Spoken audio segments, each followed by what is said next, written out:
କରୁଛନ୍ତି କି ଏଇ ଭୁଲ ଆପଣଙ୍କୁ ବି ହୋଇପାରେ ବ୍ରେନ୍ ଟ୍ୟୁମର। ଜାଣନ୍ତୁ କେମିତି। ମେନିଞ୍ଜିଓମା, ମୁଁ ଟିକେ ଗୋଟେ ରିପୋର୍ଟଟେ ଲଗେଇ ଦେଉଛି। ମେନିଞ୍ଜିଓମା, ଗାଇଲୋମା, ଗାଙ୍ଗ୍ଲିଓମା। ଆପଣମାନଙ୍କ ପାଖରେ ତ ସବୁ ମୋବାଇଲ ଥିବ, ସର୍ଚ୍ଚ କରିପାରିବେ ମେନିଞ୍ଜିଓମାର ମିନିଂ କ'ଣ, ଗାଇଲୋମାର ମିନିଂ କ'ଣ, ବା ଗାଙ୍ଗ୍ଲିଓମାର ମିନିଂ କ'ଣ। ଆଉ ଗୋଟେ ହେଉଛି ସିଟ୍ସ, CYSTS ସିଟ୍ସ। ଗୋଟେ ଡିଜିଜ୍ ଅଛି ପଲିସିଷ୍ଟିକ୍ ଓଭାରିଆନ୍ ସିଣ୍ଡ୍ରୋମ୍। ମୁଁ କ୍ଲିୟର କରିଦେଉଛି, ଆହୁରି ସହଜ କରିଦେଉଛି। ଏ ଡିଜିଜ୍ରେ କ'ଣ ହୁଏ ନା, ଯେଉଁ ଓଭାରି ଉପରେ ସିଷ୍ଟ ଜମା ହେଇଯାଏ, ଦାନା ଦାନା ଭଳିଆ ଜମା ହେଇଯାଏ, ପୂଜ ଭଳିଆ ହେଇଯାଏ। ସ୍ତ୍ରୀ ଲୋକମାନଙ୍କର ଯେଉଁ ଥାଏ ଓଭାରି, ତାପରେ ଜମା ହେଇଯାଇଥାଏ। ତ ସେଇଭଳିଆ ବ୍ରେନ୍ରେ ସିଷ୍ଟ ମାନେ ପୂଜ ଜମା ହେଇଯାଇଥିଲା ଦାନା ଦାନା ଭଳିଆ।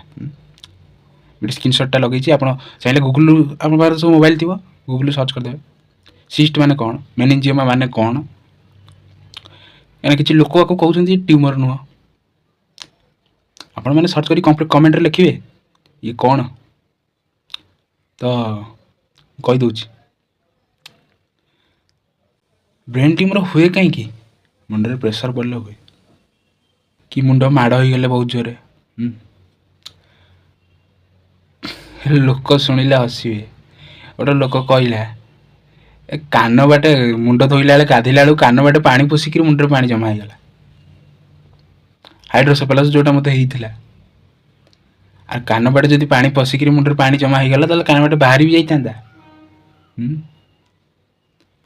ମୁଣ୍ଡ ଭିତରେ ଯେଉଁ ବ୍ରେନ୍ ଆମର ଅଛି, ବ୍ରେନ୍ ଭିତରେ ଗୋଟେ କରଏଡ୍ ପ୍ଲେକ୍ସିସ୍ ଅଛି, ଯେଉଁ ଭେଣ୍ଟ୍ରିକିଲ୍ ଅଛି ଚାରିଟା, ସେ ଚାରିଟା ଭେଣ୍ଟ୍ରିକିଲ୍ରେ କରଏଡ୍ ପ୍ଲେକ୍ସିସ୍ ନାମକ ଗୋଟେ ଷ୍ଟ୍ରକ୍ଚର ଅଛି। ସେଥିରୁ ପାଣି ସିକ୍ରେସନ୍ ହୁଏ। ସେଇ ପାଣି ହିଁ ଆଗକୁ ଯାଇକି ହାଇଡ୍ରୋସେଫାଲସ୍ର କାରଣ ହୋଇଥାଏ। କାହିଁକି ହୋଇଥାଏ? କାହିଁକିନା ପାଣି ତ ଆରାମସେ ବାହାରିଯିବ।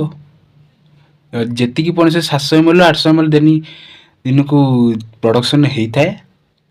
ଆଉ ସିଏ ଅଟୋମେଟିକ୍ ସେଇଠି ହିଁ କିଛି ପରିମାଣ ଆବଜର୍ଭ ହେଇଥାଏ, ଆଉ କୌଣସି ବାଟେ ବାହାରି ବି ଯାଇଥାଏ। ସେ ଗାଙ୍ଗ୍ଲିଓମା ଦେଇକି ଏଇ ଯେଉଁ ମେନିଞ୍ଜିସ୍ ଲେୟାର ଅଛି, ସେଥି ବି କିଛି ଆବଜର୍ଭସନ୍ ହେଇଯାଏ। ସେଇ ଭେଣ୍ଟ୍ରିକିଲ୍ରେ ବି ଯେଉଁ ପ୍ରଡକ୍ସନ୍ ହୁଏ, କରଏଡ୍ ପ୍ଲେକ୍ସିସ୍ ଦ୍ୱାରା ବି କିଛି ଆବଜର୍ଭସନ୍ ହେଇଯାଏ। ସେ ଭେଣ୍ଟ୍ରିକିଲ୍ ଦ୍ୱାରା ବି କିଛି ଆବଜର୍ଭସନ୍ ହେଇଯାଏ, ଆଉ କିଛି ପେରିଟୋନିୟମ୍ ଲେୟାରକୁ ଯାଇକି ମଧ୍ୟ ଆବଜର୍ଭସନ୍ ହେଇଯାଏ। ଏହିପରି ଭାବେ ସେଇଠି ହିଁ ଯେତିକି ପ୍ରଡକ୍ସନ୍ ହୁଏ ସେତିକି କିଛି ଆବଜର୍ଭସନ୍ ହେଇଯାଏ, ଆଉ କିଛି ବାହାରିଯାଏ କୌଣସି ମତେ। କିନ୍ତୁ ସେଠି ବହୁତ ଦିନ ଯାଏ ଜମିକି ରହିବ, ତାହେଲେ ହାଇଡ୍ରୋସେଫାଲସ୍ ହେବ, ମୁଣ୍ଡବିନ୍ଧା ହେବ, ବାନ୍ତି ହେବ, ଏସବୁ ଜିନିଷ ହେବ। ତାହେଲେ ସେ ଯେଉଁ ହେବ ସେଇଟା କାହିଁକି ହେବ? କିଛି ଗୋଟେ ବ୍ଲକେଜ୍ ହେଲେ ତ ହେବ।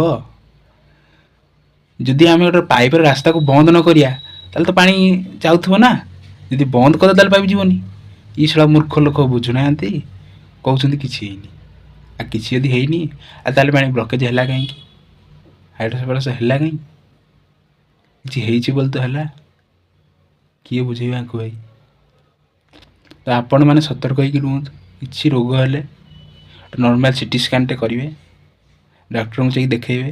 ଖାଲି ମୁଣ୍ଡ ବିନ୍ଧା ହେଲେ ଘରେ ଚୁପ୍ ହେଇକି ବସିଯିବା, ନର୍ମାଲ ଡାକ୍ତରଖାନାକୁ ଯାଇକି ପେନ୍ କିଲର ଆଣିକି ଖାଇଦେବା, କି ପାରାସିଟାମଲ୍ ଜ୍ୱର ଔଷଧ ଖାଇଦେବା, ଏଭଳି ଭ୍ରମରେ ପଡ଼ିବେନି। ନହେଲେ ମୋ ପରି ବହୁତ ହଇରାଣ ହେବେ। ଭିଡ଼ିଓଟି ଭଲ ଲାଗିଲେ ଲାଇକ୍, ସେୟାର ଆଣ୍ଡ ସବସ୍କ୍ରାଇବ୍ କରିଦେବେ। ରହୁଛି, ନମସ୍କାର। ସେ ଲୋକ ପୁଣି ମେଡ଼ିକାଲ ଫିଲ୍ଡରୁ ବିଲଙ୍ଗସ୍ କରେ। ମେଡ଼ିକାଲ ଫିଲ୍ଡରେ ଥାଇକି ସେ ଜାଣିପାରୁନି ମୁଣ୍ଡ ଭିତରେ ପାଣି କେମିତି ଜମେ।